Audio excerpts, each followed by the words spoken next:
Hello student, कैसे हो भाई? उम्मीद करते हैं आप सब लोग बढ़िया होंगे। तो प्यारे बच्चों, जैसा कि आपको पता है हम आपको 12th क्लास का मैट्रिक्स का टॉपिक पढ़ा रहे हैं, आप भी पढ़ा रहे हैं। तो आप भी पढ़ाने की श्रृंखला में आज हम लेकर के आए एक और नई वीडियो, जिसमें हम कवर करने वाले हैं आवयवों की गुणा। आवयवों की गुणा कैसे करते हैं, उसके लिए कंडीशन क्या है, शर्त क्या है, वो शर्त हम डिस्कस करेंगे, ठीक है। और फिर आवयवों की गुणा कैसे करते हैं वो गुणा बताएंगे आपको। तो देखिए, आवयवों की गुणा क्या कंडीशन है, क्या शर्त है, पहले इसके लिए देखिए। ए और बी मान लीजिए दो मैट्रिक्स हैं, उन दोनों मैट्रिक्स की हमें गुणा करनी है। तो इसके लिए जरूरी है कि ए के अंदर स्तंभ, यानी पहली वाली मैट्रिक्स के अंदर स्तंभ और दूसरी वाली मैट्रिक्स के अंदर पंक्तियों की संख्या यदि बराबर है तो ए इंटू बी पॉसिबल है, ठीक है। अदरवाइज नहीं निकाल सकते। ऐसे ही बी इंटू ए कब पॉसिबल होगा, जब बी के अंदर स्तंभ और ए के अंदर पंक्तियां, यानी पहले मैट्रिक्स के अंदर स्तंभ, दूसरे मैट्रिक्स में पंक्तियों की संख्या बराबर होगी, तो हम b इंटू ए ज्ञात कर सकते हैं, ठीक है। कुछ एग्जाम्पल के थ्रू इसको समझने की कोशिश करते हैं। देखिए एग्जाम्पल हमने लिया है, ए बराबर एक मैट्रिक्स है aij 2/3 की मैट्रिक्स है, इसकी कोटि है। बी एक मैट्रिक्स है bij 3/4 की मैट्रिक्स है। सी एक मैट्रिक्स है cij 3/2 की है। डी इक्वल टू dij 2/4 की मैट्रिक्स है, ठीक है। तो क्या ए इंटू बी पॉसिबल है? चलिए देखते हैं। ए का देखिए ऑर्डर 2/3 है, बी का ऑर्डर 3/4 है। हमें देखना है पहले मैट्रिक्स के अंदर कॉलम की संख्या, कितने कॉलम है इसमें 3, इसमें कितने रो हैं 3। अगर पहले में कॉलम दूसरे में पंक्ति बराबर हैं तो पॉसिबल है। तो यहाँ पर पॉसिबल है क्योंकि पहले के अंदर 3 पंक्तियाँ स्तंभ हैं और दूसरे के अंदर 3 पंक्तियाँ हैं, पॉसिबल है, ठीक है। अच्छा, शॉर्ट तरीका बताऊं तुमको कैसे पता करेंगे इसको जल्दी से। पहले की कोटि लिखिए 2/3, दूसरे की कोटि लिखिए 3/4। अब देखना है आपको बीच वाले ये नंबर बराबर मिलते हैं, बीच वाले नंबर बराबर मिलते हैं इस तरह लिखने पर तो गुणा संभव है, अदरवाइज गुणा संभव नहीं है। अगर गुणा संभव है तो जो आंसर आएगा उस आंसर की कोटि क्या होगी, ये जो बचे हुए नंबर है ना 2/2 और 4, तो 2/4 जो आंसर आएगा उसकी कोटि होगी, ठीक है। बीच वाले नंबर बराबर तो गुणा संभव, गुणा संभव तो आंसर की कोटि 2/4। दूसरा देखिए, क्या ए इंटू सी पॉसिबल है? हमने ए की कोटि लिखी 2/3, सी की कोटि लिखी 3/2, बीच वाले नंबर बराबर हैं इसलिए गुणा पॉसिबल है, आंसर आएगा 2/2 का।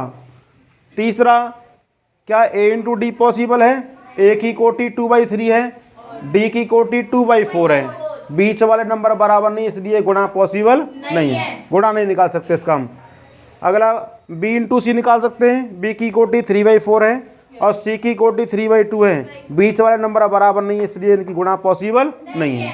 तो आगे हम देखने वाले हैं गुणा कैसे की जाएगी, क्योंकि हमने अभी तक सीख लिया गुणा पॉसिबल है या नहीं है। अगर पॉसिबल है तो गुणा कैसे करेंगे, ठीक है। चलिए आगे देखते हैं गुणा कैसे करते हैं। हमारे पास एक मैट्रिक्स ए है 2/2 की, दूसरी मैट्रिक्स है 2/3 की, क्या गुणा पॉसिबल है? देखिए ए इंटू बी करना है हमें, ए की कोटि 2/2 और बी की कोटि 2/3, बीच वाली वैल्यू बराबर आ रही है, गुणा पॉसिबल है, गुणा पॉसिबल है। तो आंसर का कोटि कितनी आएगी 2/3, समझ में आएगी? आंसर की जो कोटि आएगी 2/3 आएगी। कैसे गुणा करेंगे? ए इंटू बी। चलिए पहले ए की वैल्यू लिख लीजिए 1 2 3 4। एक क्वेश्चन अगर ध्यान से देखेंगे तो सारे क्वेश्चन को करना आसान है फिर, ठीक है ना, कोई भी क्वेश्चन कर सकते हो। 1 2 3 2 3 1। ध्यान रखना हमेशा हमें पंक्ति की गुणा स्तंभ में करनी है। क्या करना है? पंक्ति की गुणा स्तंभ में करनी है, यानी रो की मल्टीप्लाई काय में करनी है हमें, कॉलम में। रो की मल्टीप्लाई कॉलम में करनी है। कैसे करनी है? एक चीज़ ध्यान रखिएगा, अच्छा जो आंसर आएगा 2/3 आएगा, एक आइडिया बता रहा हूँ मैं किस किस की गुणा करनी है। तो 2/3 के मैट्रिक्स का एक ढांचा बनाओ, 2/3 मैट्रिक्स का एक बनाओ स्ट्रक्चर। तो इसमें यहाँ पर क्या आएगा, A11, A12, A13, A21 और A23। इसका मतलब क्या है, A11 जो एलिमेंट यहाँ पर आएगा ना, उसमें पहली पंक्ति और पहले स्तंभ की गुणा करनी है हमें। क्या, पहली पंक्ति और पहले स्तंभ के जो संगत अवयव हैं, करस्पॉन्डिंग एलिमेंट है, उनकी मल्टीप्लाई करनी है। कैसे करनी है वो चीज़ देख लीजिए। बस आपको प्यार से एक क्वेश्चन देखना है, ढंग से देख लीजिए उसको, सारे क्वेश्चन करना आसान हो जाएगा। थोड़ी सी प्रैक्टिस इसमें बहुत ज़रूरी है। ज़्यादातर बच्चों को दिक्कत यही होती है कि गुणा कैसे करें, मतलब अगर प्रैक्टिस ढंग से नहीं करोगे तो गुणा मेरे ख्याल से आप सही तरीके से नहीं कर पाओगे, कहीं ना कहीं मिस्टेक कर जाओगे उसमें। तो देखिए, A11 का मतलब पहली पंक्ति और पहला स्तंभ लेना है हमें। पहली पंक्ति क्या है हमारी, देखो पहले आव्यूह की पंक्ति 1 2 कितनी है, 1 2, ठीक है, ऐसे लिख लेंगे। अब दूसरे वाले मैट्रिक्स की स्तंभ ले लो, कितना है 1 2, उसको भी लिख लो ऐसे ही 1 2। अब इनकी गुणा करो, 1 की गुणा 1 में करो कितना आया 1, 2 की गुणा 2 में करो कितना आया 4। इनको ऐड करना है, 4 और 1 कितने हो गए 5। दोबारा देखिए इसको,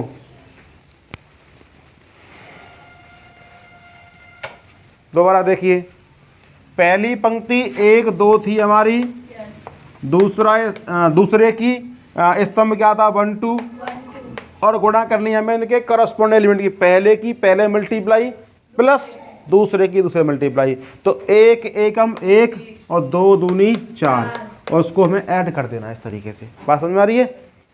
अच्छा, यहाँ पर जो एलिमेंट आएगा उसमें क्या करना है, 1 2 में पहली पंक्ति दूसरे का स्तंभ, दूसरा स्तंभ लेना है, पहली पंक्ति की और दूसरे स्तंभ की गुणा करनी है। यहाँ 1 3 का मतलब क्या है, पहली पंक्ति और तीसरे स्तंभ की गुणा करनी है। स्तंभ की पंक्ति गुणा करने का मतलब है उसके संगत अवयवों की गुणा, जो कॉरस्पॉन्डिंग एलिमेंट है उनकी मल्टीप्लाई करना। पहले एलिमेंट की पहले एलिमेंट में मल्टीप्लाई, दूसरे एलिमेंट की दूसरे एलिमेंट में मल्टीप्लाई, ठीक है, तीसरे एलिमेंट है तो तीसरे एलिमेंट में मल्टीप्लाई। इस तरीके से हमें जो संगत अवयव हैं उनकी गुणा करके फिर जोड़ना है। 2 1 का मतलब दूसरी पंक्ति का गुणा करना है पहले स्तंभ के अवयवों में। 2 2 का मतलब दूसरी स्तंभ का पंक्ति का दूसरे स्तंभ में गुणा। 2 3 का मतलब दूसरी पंक्ति तीसरा स्तंभ में, ठीक है। तो करिए, पहले करते हैं पहली पंक्ति के अवयवों की गुणा पहले स्तंभ के अवयवों में। 1 एकम 1, बीच में क्या लगाना है प्लस, 2 दूनी 4, बंद कर दो। हमें कौन सा एलिमेंट मिल गया, हमें मिल गया A11, आ गया A11। चलिए अब निकालते हैं A12, 1 2 यानी पहली पंक्ति दूसरा स्तंभ लेना है अब हमें। करिए, पहले एलिमेंट की मल्टीप्लाई, पहले में 1 दूनी 2 प्लस 2 थिए, क्या मिल गया हमको मिल गया A12, ठीक है। चलिए अब लेते हैं पहली पंक्ति और तीसरा स्तंभ, ये वाला 1 थिए 3 प्लस 2 एकम 2। हमें पहली पंक्ति मिल गई है, अभी दूसरी पंक्ति निकालनी है क्योंकि आंसर हमारा 2/3 में आएगा ना, आंसर आएगा 2/3 में। चलिए अब क्या करेंगे, पहली पंक्ति का काम समाप्त हो गया।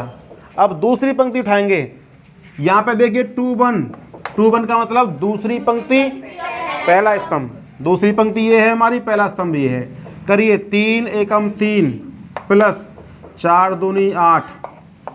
अब ले लेंगे दूसरी पंक्ति और दूसरा स्तंभ ले लें अब 2 2 के लिए। चलिए 2 3 दूनी 6, 4 तिये 12। अब क्या करेंगे, दूसरी पंक्ति और तीसरा स्तंभ, 3 तिये 9, 4 एकम 4।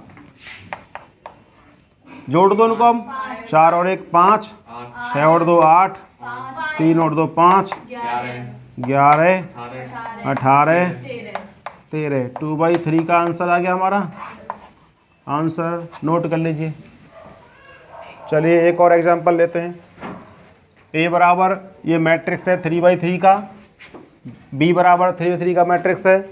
तो देखिए क्या a इंटू बी पॉसिबल है, a इंटू बी 3/3 का मैट्रिक्स, दूसरा भी 3/3 का मैट्रिक्स, बीच वाले नंबर बराबर। आंसर कैसा आएगा 3/3 का। 3/3 की मैट्रिक्स कैसी होती है, यहाँ पे A11 होता है, A12, A13, A21, A22, 23, A31, 32, 33, ऐसे आएगी। ठीक है, तो करिए भाई गुणा। A11 पहली रो पहली कॉलम, पहली रो पहला कॉलम। ठीक है, तो पहले लिख लेते हैं क्योंकि हमें a इंटू बी करना है। तो पहले a की वैल्यू लिख लो, कितना है a हमारा 1 2 1 3 1 2 2 4 1 इंटू 3 1 4 2 3 1 1 2। चलिए गुणा करनी है अब हमें। पहले करेंगे पहली रो को उठाएंगे, पहली रो की गुणा पहले कॉलम में। अगर ये संपन्न हो जाएगी फिर करेंगे पहली रो की गुणा दूसरे कॉलम में, फिर पहली रो की गुणा तीसरे कॉलम में। इस तरीके से क्रमवार करते जाइए गुणा। तो करिए संगत अवयवों की गुणा, ध्यान रखिएगा। पहले की गुणा, पहले में 1 तिया 3 प्लस 2 दूनी 4 प्लस 1 एकम 1, क्या मिलेगा हमको, हमें मिलेगा A11। ठीक है, अब A12 के लिए पहली रो दूसरा कॉलम लीजिए, करो 1 एकम 1 प्लस 2 तिया 6 प्लस 1 दूनी 2। अब इसकी गुणा करो, इसमें 1 चौके 4 2 चौके 8 1 गलत हो गया, 1 चौके 4 2 एकम 2, सही बात, ध्यान रखिए इसी तरीके से 1 तिये 3। ठीक है, चलिए अब करते हैं दूसरी पंक्ति की गुणा पहले स्तंभ में। 3 तिया 9 प्लस 1 दूनी 2 प्लस 2 एकम 2। अब करेंगे दूसरी पंक्ति की दूसरे स्तंभ में। 3 एकम 3 प्लस 1 तिये 3 प्लस 2 दूनी 4। अब करिए इसकी गुणा, इसमें 3 चौके 12 है, 1 एकम 1 प्लस 3 दूनी 6। अब करो इसकी गुणा, इसमें 3 दूनी 6 प्लस 4 दूनी 8 1 एकम 1। अब करो इसकी गुणा, इसमें 2 एकम 2 4 तिये 12 2 एकम 2। इसकी इसमें करो 2 चौके 8 प्लस 4 एकम 4 3 एकम 3। क्या मिल गया हमको भाई, a into B, a into B मिल गया हमको। जरा ऐड कर लीजिए इनको, 3 और 4 7 और 1 8, 1 और 6 7 और 2 9, 4 और 2 6 और 3 9, 9 और 2 11, 11 और 2 13, 3 और 3 6 और 4 10, 12 और 1 13 और 6 19, 6 और 8 14 और 1 15,